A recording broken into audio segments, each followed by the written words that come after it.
Hello and welcome to this episode of Pickle Sports Talk. I'm Brandon Schiffman. Normally, at this point in the week, we'd post our regular episode. However, the NBA trade deadline just really blew us away, and we're deciding just to make that a special. Yep. And that's the episode you're going to get this week because we're just so excited to get into it and really dive into depth about every single trade. Let's start with the biggest blockbuster trade of this trade deadline. It's the James Harden trade, which saw the Nets and 76ers make a trade, and the 76ers got Harden and Millsap, and the Nets got Seth Curry, Ben Simmons, Andre Drummond, and 2 first-round picks. Let me just get your immediate reaction. So, I did not think this was going to happen today. I knew what they were talking about. I didn't think they'd actually pull the trigger. The 76ers, immediately, my first reaction was, it's a win for them. They get James Harden to pair with Embiid, and they don't have to give Thibault or Maxey or Tobias Harris. So that's good. Now the Nets lineup. They will have Tyrese Maxey at point guard. Second-year player, super young out of Kentucky. They'll have James Harden at shooting guard. They'll have Joel Embiid, the MVP frontrunner right now. They'll have Tobias Harris. They still have Matisse Thybulle, a young third-year player out of Washington, one of the best defenders in the league. Plus, they have Danny Green. So I thought that lineup's deadly, and I tweeted about this. I think that the James Harden, Joel Embiid duo is the best duo in basketball, and it's not just the best duo in basketball now. It's the best duo you could dream up outside of a duo with Steph Curry. I think if you put Steph Curry with KD like they were, Steph Curry with Embiid, it's better. But I think if you pick two players to be a team and fit so well together, it's Harden and Embiid. They'll work together in the pick and roll. Now the Sixers will be insane. Was the price steep? Yes. I think the price was steep. A lot of people are saying it was a stupid move because of that. But I think the Sixers do need to be in win-now mode, and this trade definitely helps them this year. Going to the Nets side of things, they got a good price. They got a good deal. That part is good. What I don't love is that it makes them so they're not going to win this year. I think their chances of winning this year just went so far down with giving away Harden and getting Simmons and their picks. The draft picks, one's in 2027. The one next year is probably going to be 30th overall. This doesn't help them win now. Additionally, Andre Drummond sucks. We know this. Yep. Seth Curry will help them minimally, but I don't think getting Seth Curry and Ben Simmons makes them better than with Harden. So I think although on paper the Nets win the trade, it will help the Sixers more, and in 10 years when we look back on it, we're going to say the Sixers were helped more by it. Absolutely. I love just everything you said about that. First things first, the Sixers are swinging for the fences.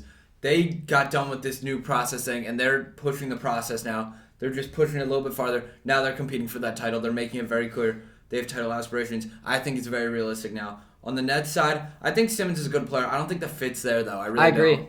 I don't think the Simmons, KD, that fit works. I think Seth Curry's a great player. I think you're slightly underrating him. I think he'll help, especially being that Kyrie can only play half the games as of right now. Drummond's not good. The first-round picks really don't matter. I still think the Sixers won. If they win a title, this will be seen as one of the biggest trades of all time. However, if this fails and Ben Simmons winds up finding his potential and finding his confidence again, we could look back and think, what were the 76ers thinking? But by the way, going back to the Sixers, we can't be evaluating Ben Simmons like what the player he is, because in Philly, if they don't trade him, he sits on the bench for the rest of the year and his value just goes down. So people got to stop thinking about it that way. You could say it's a win-win because Ben Simmons' value for the Nets is higher than it is for the Sixers.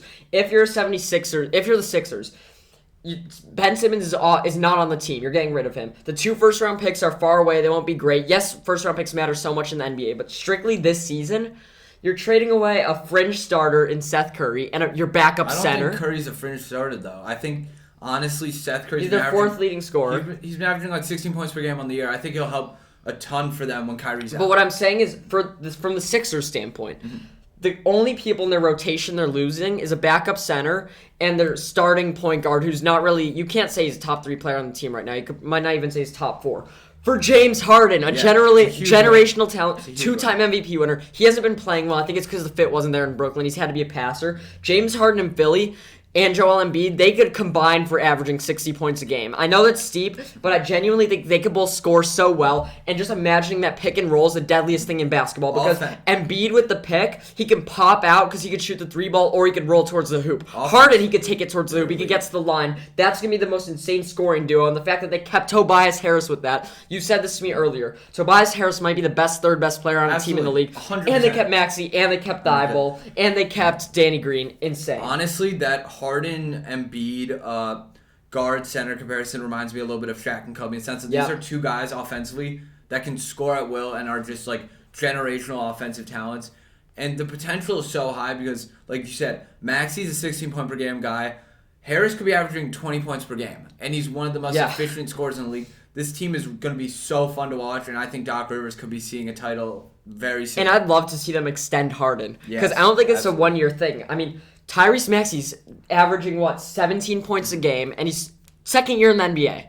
Joel Embiid's young. He is injury prone, but whatever. If you keep Harden there, you keep Harris there, this could be a dynasty. Absolutely. Initially, right away, Sixers are above the Nets in the East. We're going to talk about more power rankings later, but where do you think, before we move to the Nets side of things more in-depthly, where do you think the Sixers can go from here? What's their ceiling? Yeah, so right now the Sixers are at 32 and 22. They've had a pretty good last 10 games. They're fifth in the East. So yeah, obviously they were doing a lot better at the beginning of the year. Embiid got hurt, kind of threw them off. Now I think they're going to win the East. I mean, that's my prediction. I think that they have a lot of talent. It's a matter of how it all clicks, and it obviously, we saw from the first Harden trade to Brooklyn, it doesn't click right away normally with Harden. Yep. Just because he needs to figure out your scheme, he needs to figure out where he lies in an offense. But when it clicks, I think they will immediately jump to the favorite in the East. The fact that this is mid-season scares me a bit. I do think there will be growing pains. It's nice that the All-Star game's coming up. Maybe they could get him in before, but that's a break. They could really mesh together, practice, and him and Embiid could talk. I think that, although it takes time, the Sixers will get it to click. And right now in the East, they are my second best team. I tweeted earlier that I think they're going to come out the East. That's actually not true. I think the Bucks still come out the East. The Milwaukee Bucks are more experienced. Giannis, I think, still can take it to the hole. They have Chris Middleton, Drew Holiday, so I still think they're the best team in the East.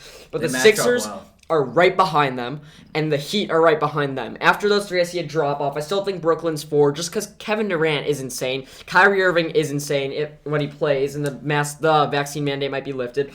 And Ben Simmons is a former All-Star, so they're 4, and then I put the Bulls 5, Cavs 6. So let's shift over to the Nets side of things. Do you think this makes them better long-term, short-term, or if it's just like they had to get rid of Harden? So honestly, short-term, if we're looking at short-term, they've lost 9 in a row. Ever since KD got hurt, they've been basically the worst team in basketball. And this proves to me why KD's the best player in the world, right? They were seen as the easy front runner for the title. They were first in the East. Easy in the sense that, like, everyone saw their talent, and they were just by far, like, the front runner. Like, I don't think so, because I think at the beginning of the season you predicted the Bucks to go to the finals. Yep. A few weeks in, I predicted the Bucks to go to the finals over them. And you could say last year in the playoffs they were supposed to go there, but then we saw Giannis beat them. So I think, although I might think KD's the best player in the world, it's very close with Giannis. It's not undisputed. And KD's injury and him going out did not make them go from obvious title favorites. They were still only top 3 team in the East. I put them right there with Miami. But they were the betting favorite, and they've dropped all the way down to a team that's lost 9 in a row. They're 1-9 in their last 10, and they just nothing's Harden's going been right. out too, 4 games in a row. Harden's been out, but still, their drop-off since KD got hurt proves just how valuable and how good he is. And I honestly think if he stayed healthy, he would have been the MVP favorite right now by a long shot. So, yeah, I do not think so. Brandon, completely- it's been 9 games. Before he got hurt, he was not the favorite. Before he got was. no, He was before he favored got before hurt, he it got was Jokic, Giannis. He was about the 3. Embiid was sneaking up on him. And by the way, but at the beginning of the season, it was him and Curry right there. New Year hit, KD fell behind Jokic, Giannis, and Embiid. I believe KD for at least a week there was the favorite, though. Yeah, but the injury isn't why he's not the favorite, is what I'm saying. The injury obviously came at a bad time. Takes him down a lot. No, it takes him down a lot, but he was not the the favorite before the injury. And the 9 in a row, obviously a lot of that is. I think any team loses their best player and they start losing a lot. You saw that happen with the Lakers when AD went out, when LeBron went out, and when AD went out. But Harden was out 4 games. Kyrie's still only playing at home. So obviously Kevin Durant's a big loss, but I think it just shows the value to his team, and it is the most valuable player award. So I get behind that. I think the main thing with this trade, though, is that let's see how Ben Simmons fits. Yeah. Because we haven't seen him play in, almost a year. Yeah. And last time we saw him play, we were saying, would anyone want him? He was passing the ball when he was a foot away from the hoop. Like, I don't know if he could go back to being himself. I don't know what their starting lineup becomes with those 2 positionless, tall guys in Simmons and Kevin Durant. Who do you think their other 2 starters should be? So right now I'm looking at it, assuming Kyrie plays. Yeah. In a Kyrie game, it's going to be I think they might run, honestly, small ball. Like, I mean it. Like, they could I think Seth Curry will start. Yeah, I think it'll be Kyrie, Seth. And then the question is, do they run some variation of Blake Griffin? Could be I think they go Drummond, Aldridge. Could be Patty Mills. Could be Aldridge. I think there's no way they go Drummond. I think it'll probably be Aldridge, but Joe Harris can come back from his injury too. I don't know. I've been hearing a lot of things about him, and his recovery's been delayed. I hope he comes back, though, because he's really fun to Nets watch team out is there. still scary. Absolutely. All in all, who won the trade? I think as of right now, 76ers won the trade. They jumped from the 4 seed to a lot of people thinking they're going to win the East. On paper, the Nets did good. They got the maximum value for Harden. The Sixers overpaid a tiny bit, but I think looking back on it, the Sixers, this helps their title chances now. And it's not like long-term Simmons was going to come back, Curry was going to develop into an all-star, and the 2 first-round picks were going to change the team. This helps them. Nets, it could hurt them this year, but Harden did one out. Yeah. We have to acknowledge that Harden won out, and maybe this would have gone really far south had they not traded him. I completely agree. That's a blockbuster. We'll be following that closely. I'm still almost in shock. But let's move on to trades that happened in the last few days. Let's start with CJ McCollum. Yep. Portland Trailblazers, he's been there, 10 seasons, almost 9 seasons, I think. They traded him to the New Orleans Pelicans along with Larry Nance Jr. and Tony Snell. The Blazers got in return Josh Hart, Tomas Satoransky, Nickeil Alexander-Walker. By the way, those 2 last guys got flipped later. We'll talk about that. A 2022 protected first-round pick and 2 second-rounders. So, Brandon, what's your initial reaction to this deal, seeing CJ leave Portland? Personally, I don't really understand what Portland's doing right now. First things first, they say they're trying to rebuild, but then they're keeping their franchise point guard who only, let's say, has 3-4 years left in the tank before he's gone and his value's diminished. And then they get rid of McCollum. They get rid of Robert Covington and Norman Powell, who are both above-average players. For Eric Bledsoe, I just think overall they're a huge identity crisis. They need to figure it out. Are they rebuilding? Are they not? Because they're not going to contend, but they might think they are. I think they just need to, at this point, turn it all over and just turn it into a complete rebuild. The Portland Trailblazers are an utter joke. They are now the laughingstock of the NBA, below the Houston Rockets, below all these teams I've been saying. They are undisputedly the laughingstock of the NBA. Here's why. As you said it, the perfect way to describe is identity crisis. They weren't going to win with the team they had. And they have year after year. And they have year after year been doing that. So I think I understand trading Powell, trading Covington, trading CJ, because they weren't going to win this year. But the return is a joke. They didn't get enough picks. I mean, what are they going to do? Josh Hart's a good player, but that's not the type of guy they need. This reminds me of the John Wall trade. When the Rockets trade Westbrook for John Wall in return, I was thinking, why take John Wall? Because then you're striving for mediocrity. I think the move in the NBA is either to go fully for contending or fully rebuild. The Blazers are in a tough spot because they don't want to trade Dame. Dame's the guy. But if they think that Dame is going to stay there through a long rebuild, and then when the team is rebuilt, he'll be good enough to compete. He's 31. Old. That is where they're joking themselves. I think they need to trade Damian Lillard into this too. They are not winning with this team, and they do not have enough time to rebuild in Damian Lillard's career. Get the most you can get out of him. Get all those picks. Go with the Sam Presti, Oklahoma City Thunder strategy. That was horrible. I guess they might have got the maximum value for CJ, so it's not horrible. But I think the Blazers are just a mess of a team. They're not going to make the playoffs. They're not going anywhere. And I think this year, Damian Lillard needs to find his way out. And I don't know why he's not stomping his feet a little and wanting to get out. I think he is. I just think he's too quiet to say anything. Let's get to the Pelican side here. So now they brought in Larry Nance Jr., Tony Snell, and CJ McCollum.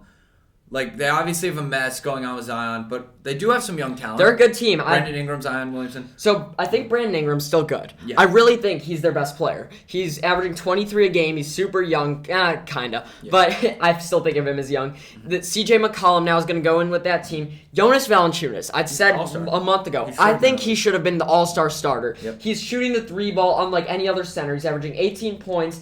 While averaging 11.5 rebounds. That's insane. Go CJ. Devontae Graham's still going to be their guard. I would have liked to see them make a run to try and keep Josh Hart because he really means a lot to that team. Plus, they have Zion. Mm-hmm. If they could get Zion back, put him with Brandon Ingram, Valanciunas, CJ, they could do something. But here's what I will say about the Pelicans. The reason they did this is because they realized they can compete. Because they're in that 10 play-in spot. I do not like the idea of the play-in. I think it is stupid. Here's why. It makes the game a little more interesting. I think without the play-in, the Pelicans don't make this trade. But the Pelicans' record is 22-32. 10 games under 500, and they're projected to get a playoff spot. In the East, the Hawks are 2 games under 500, and they're 10th in the play-in spot. Makes things more interesting, but I don't like these bad teams getting bailed out to make a play-in spot, so I think the regular season is becoming less valuable. But I think it's a good trade overall for the Pelicans. Absolutely. I just want to say one thing that made me laugh a little bit. You hate the play-in right now, but your favorite team's shaping up to be a play-in team. I think we'll finish top 8. I'm not worried, but I'd rather the Lakers get a good draft pick. We suck. Yeah, we lost to Portland last night, a G League team. The one good bright spot in Portland, I will say, is Anthony Simons. He's great out of high school.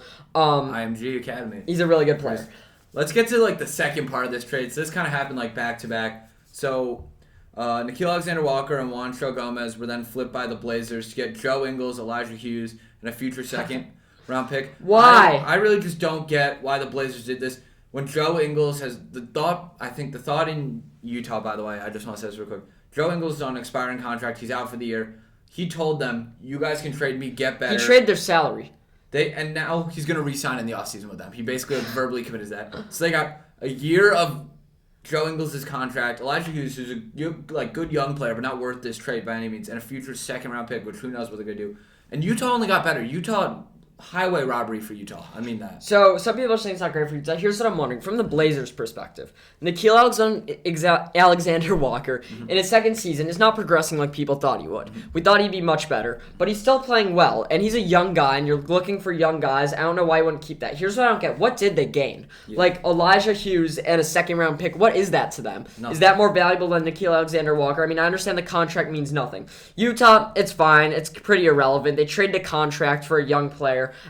I guess it's good. This trade's a little irrelevant, but I think it's a win for Utah. I don't know what Portland's doing. Chauncey, I don't know if he's a good fit. They're an utter mess, and Dame needs out. None of these new coaches are really doing well. No, not at all. Carlisle in this new system, Kidd in the new system. Let's talk about Carlisle. Yeah. This is a trade I'm actually most excited to talk about. I was utterly shocked. The Indiana Pacers traded DeMontis Sabonis along with Jeremy Lamb, Justin Holiday, and a second-round pick to the Sacramento Kings. Here's what the Kings gave up. Tyrese Halliburton, Buddy Hield, and Tristan Thompson. Tyrese Halliburton's in his second year. He was in the Rookie of the Year conversation last year. He's playing amazing this year. He's been their gem. They drafted him 11th, and he's playing very well. Buddy Hield has been on the team for a while. He's averaging, I think, 15 points a game. He's been consistently great. He's been a great shooter. What were the Kings thinking? Like, do you think there's anything good about it for them? I mean, honestly, you and I have been talking about this a lot. I know, a little while ago, we wanted to do a Kings rebuild episode where we just talked about that because they're just such an interesting team. They have a lot of talent, but I think they should have gotten rid of Fox for a lot of reasons. One, Fox's value is higher than Halliburton's around the league. That's a starter. Two, Halliburton, honestly, I think will, by the time he hits his prime or by the time he hits his ceiling, do more for a team because he's a better defender. He's a better shooter. Fox isn't shooting efficiently, and he's a better passer. Fox is just more athletic and a better game manager. But yeah, I honestly think they should have gotten rid of Fox, and they could have gotten more value. With that being said, though, Sabonis had a big game in his first game. I was about to say, so right off when the trade happened, I agreed with you 100%. I said they should have traded Fox instead of Halliburton, kept Halliburton and Davion Mitchell to be their core, and then they could have gotten even more. But I will say, after this first game, it's looking a bit interesting because De'Aaron Fox put up, 27 points. He's still averaging 22 points. Yeah. Sabonis put up 22. That's an interesting duo. Sabonis can shoot the three ball. They still have Harrison Barnes. They still have Davion Mitchell. I would have liked to see them keep Halliburton over De'Aaron Fox too, but this is an interesting duo. One thing I gotta say, it looks like they're trending towards mediocrity again. I don't know what's good with it. I would have liked to see them keep Halliburton. I think this was a bad trade for them just for that purpose. But the more and more I thought about this deal, more and more I thought, what are the chances Halliburton's ever as good as Sabonis? I mean, I know they're different positions, but what are the chances Tyrese Halliburton is an all-star point guard one year, or an all-star guard? I think he could be. He could be, but Sabonis is already there.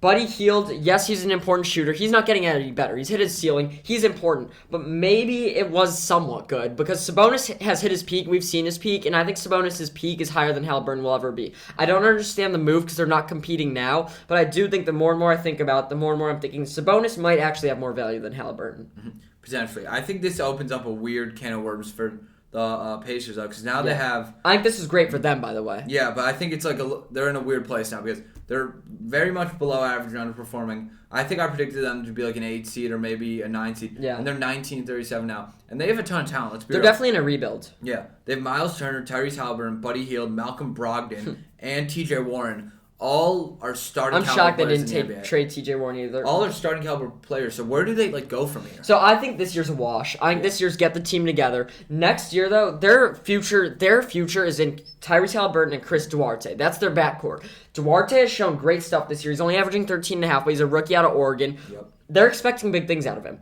Tyrese Halliburton, they're expecting big things out of him. I think that backcourt can be a backcourt that in 3 years is still there and dominating. Put that with Miles Turner. He's their center. They decided to keep him. He's one of the best shot blockers in the NBA. He's not a star, but he's in the upper echelon of centers.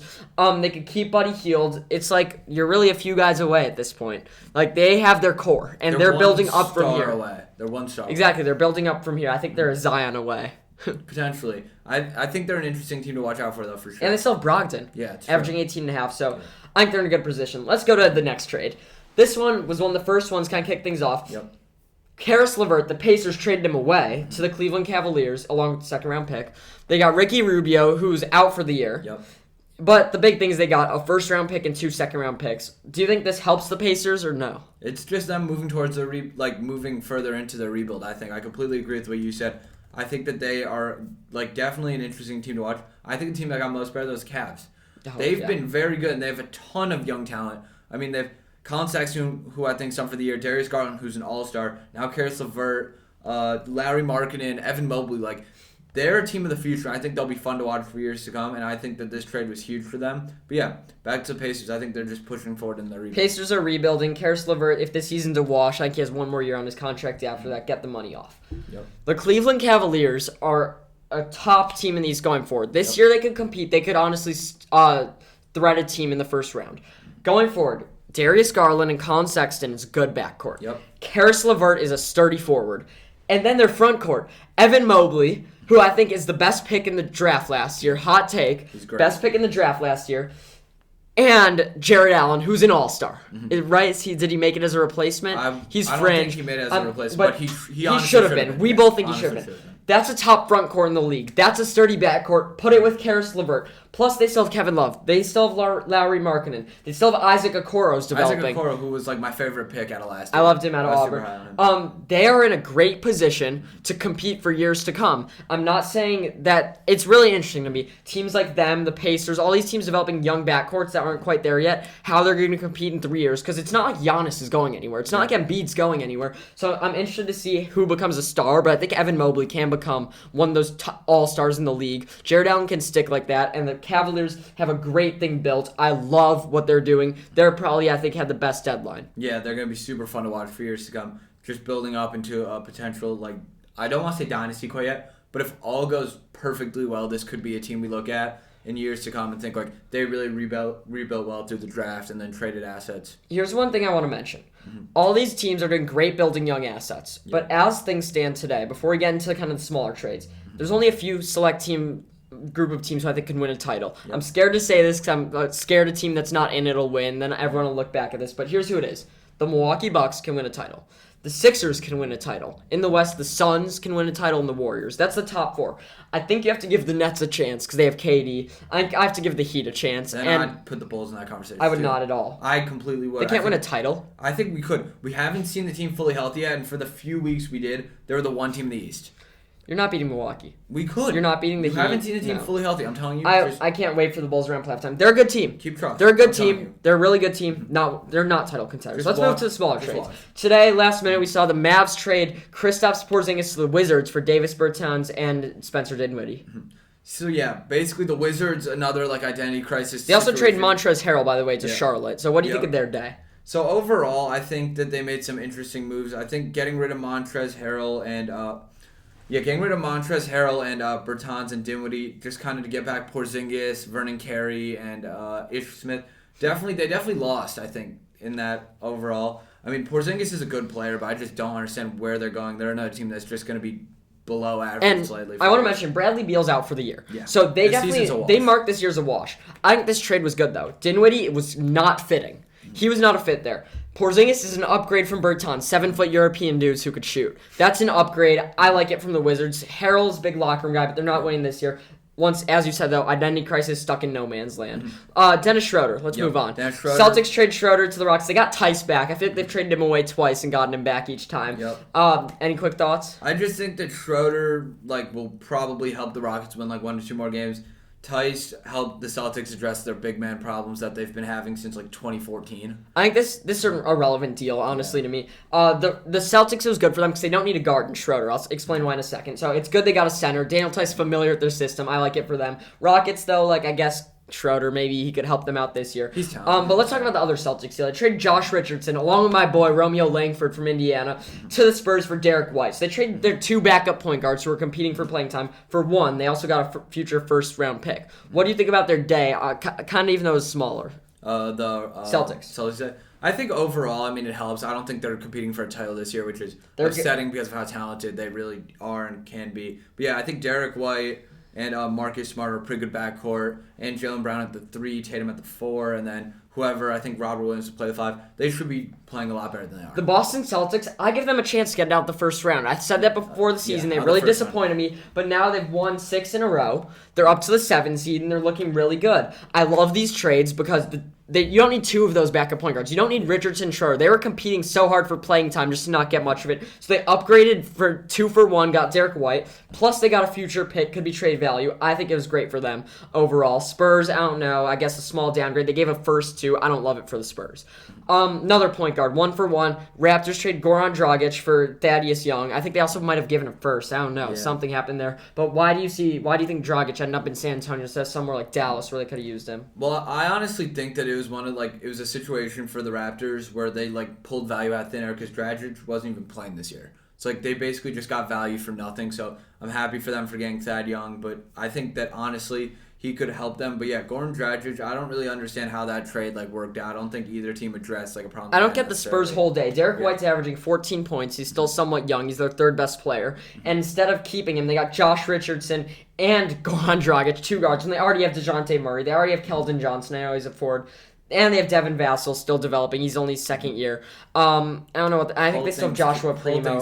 And Joshua Primo. They're just loading up on guards. I think Pop's going to retire. They're in a long rebuild at some point. So I don't love the day for the Spurs. Mm-hmm. Big 4-team deal. By the way, I just want to mention real quick about Dallas. I don't know what they're doing either. They lost their front court. Luka's stuck. Luka's going to want out soon. Yeah. Mark my words, in 2 years, Luka and Zion are both going to be in different places. Mm-hmm. Let's move to the 4-team deal.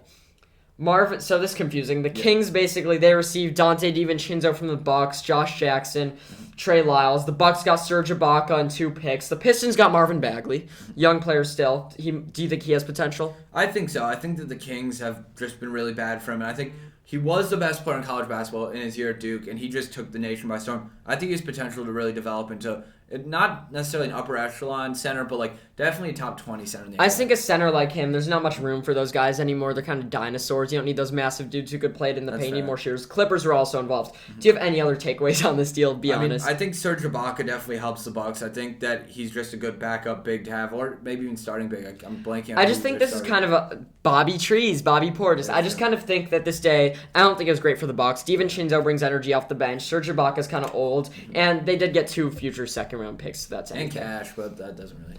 Yeah. So let me talk about a trade real quick. The Suns traded away Jalen Smith. They got Torrey Craig from the Pacers. This is somewhat lateral move, but I don't really understand it because Jalen Smith is young, out of Maryland, very young, and he really provided a spark for that Suns team. I think you could say Torrey Craig was on their team for a period last year, and then they traded him midseason last year, and he does have more experience. But Jalen Smith's young. He could develop, and he has been playing well for them, especially when Ayton was out. So I don't necessarily love that one. Yeah, I personally was a little confused by this. I'm starting to see some appeal.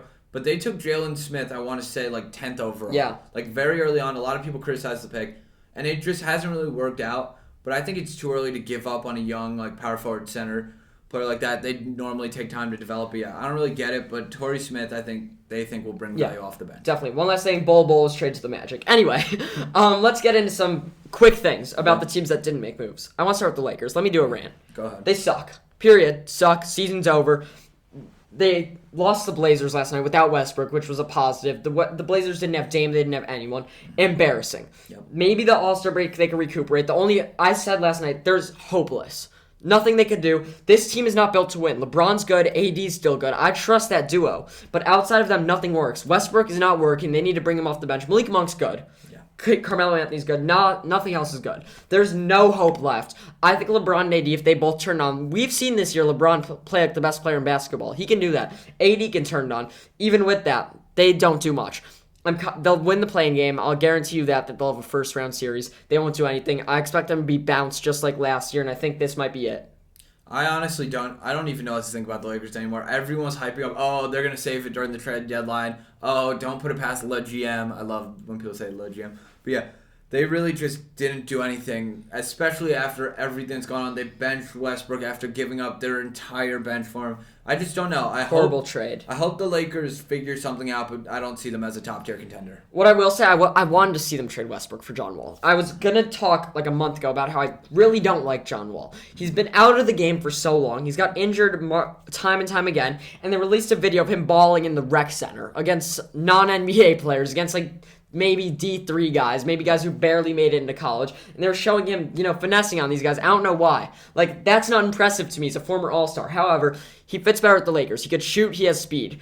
I don't see why not throw Westbrook to them for John Wall and maybe a pick. Maybe do a 3-team deal, try and get Jeremy Grant. I don't understand it. No one wanted Westbrook. No one wanted THT in their pick. Doesn't make sense to me. The Lakers, the reason I got so angry last night is because I realized there was nothing they could have done today. Mm-hmm. Fair. I'm going to go to my Bulls now. I'll have my own personal rant.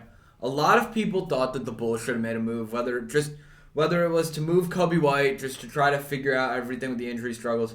And I honestly am not mad at this. I've learned to trust AK. I think he's one of the best GMs in basketball. He completely changed our team in 1 year, so I have a lot of trust in him.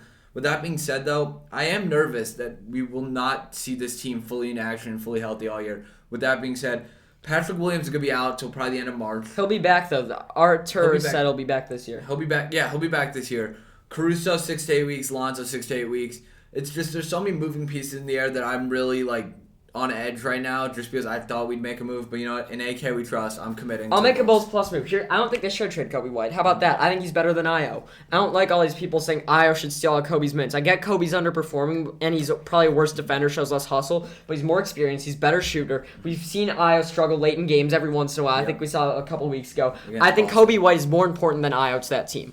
Period. Io could have a bigger future, but Kobe White's the guy. I don't think they should trade Pat Williams for Jeremy Grant. Yes, it helps them this year, but they're not all in on this year. As a Bull fan, you want to build for your scum. I am not a Bulls hater by any means. I think they're going to make it out of the first round. I think they can compete. Yep. I think on paper, if they're all healthy, they're really stacked. They're really deep. Yeah. I just don't see a world where they beat Milwaukee in a series. Maybe someone else takes them out. I don't think they could beat Philly. They've lost to Philly so far without Harden, but if Philly doesn't click, maybe. But I don't see the Bulls haven't been fully healthy in these I don't games. See them beating the Heat. The Heat. I think they. I think the Heat. The Heat might be the second best team in the East. The Heat have a good chance at the finals. I think anyone who doesn't think the Heat are a good team are delusional. They're built so well. I think they're a better version of the Bulls. I don't think they're the second best team in the East though. I'd put Milwaukee and probably Philly right now over the Heat. It's right there. I think you could say they're third, but they're right there. They're close. They are a very good team. I love Spoelstra's coaching, and they're built so well. Kyle Lowry, Tyler Hero, Jimmy Butler, and Bam, plus Duncan Robinson are probably their starters. They still have PJ Tucker. We'll see if Markieff Morris ever comes back. Everything, they're so deep. And you even see these young guys like Max Strus is a good shooter. They're 8 deep. I think they are a team that takes the Bulls and beats them in 6 or 7 games. I think that would be a great series because I think they match up super well. They match up super well. I'd love to see Jimmy in that. So that's why I think the Bulls aren't going anywhere. Let's get to this. Before we get to our predictions, I want to do one quick thing. Pascal Siakam. I love how the Raptors are built with him, and I don't know if they would have traded him, but I think Dallas, there was a small report they're talking about, should have gone all in for Siakam. Because I think the Siakam-Luka duo is deadly. Yep. Siakam is so underrated. I don't know if the Raptors would trade him. I love what they're doing with their core. But if they could have traded Porzingis and picks and all this stuff for Siakam, that would have been interesting. Yep. Anyway, let's quickly get into this. Post-trade deadline. Mm-hmm. What is your NBA Finals prediction? And mention some teams you think are going to be close. So right now, obviously I teased it earlier. I think I have the 76ers making it out of the East. I genuinely see the highest of high potential in this Harden Embiid duo. I think they're two of the best offensive players in the NBA. Bring them together, it'll work great. And right now, I can't doubt Phoenix. They're 9-1 in their last 10. They are on a 3-game win streak. Devin Booker looks like an All-NBA talent. Chris Paul is still the point god. They have 7 10-plus point per game scores on the roster right now.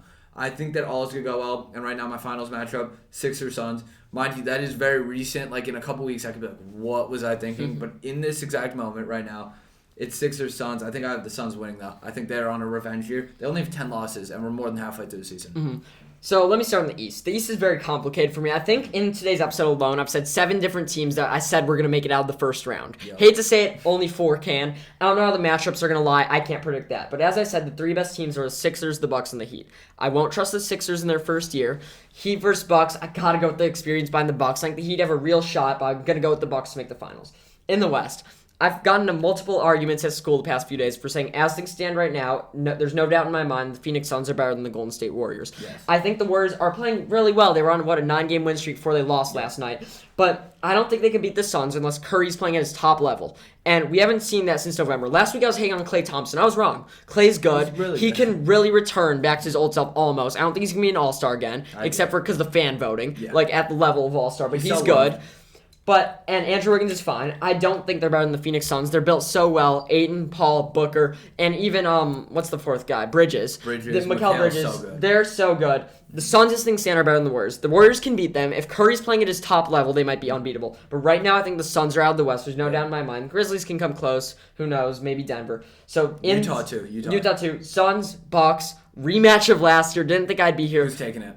Bucks again. Ooh. We saw them beat them last year. I think the Bucks might be better than last year because Drew Holiday's almost better, and the Suns are not necessarily better. I need to see Chris Paul get it. I'll take the Bucks in that. But if the Sixers can play at their best level, they can get there, and the Heat can get there in the East. Lakers out in the West still could make it. No, they can't. By the way, that was the last time. From here on out, I'm a Lakers hater. Even though I'm a fan of the Lakers, I'm going to be one of those guys who hates on his own team for sucking.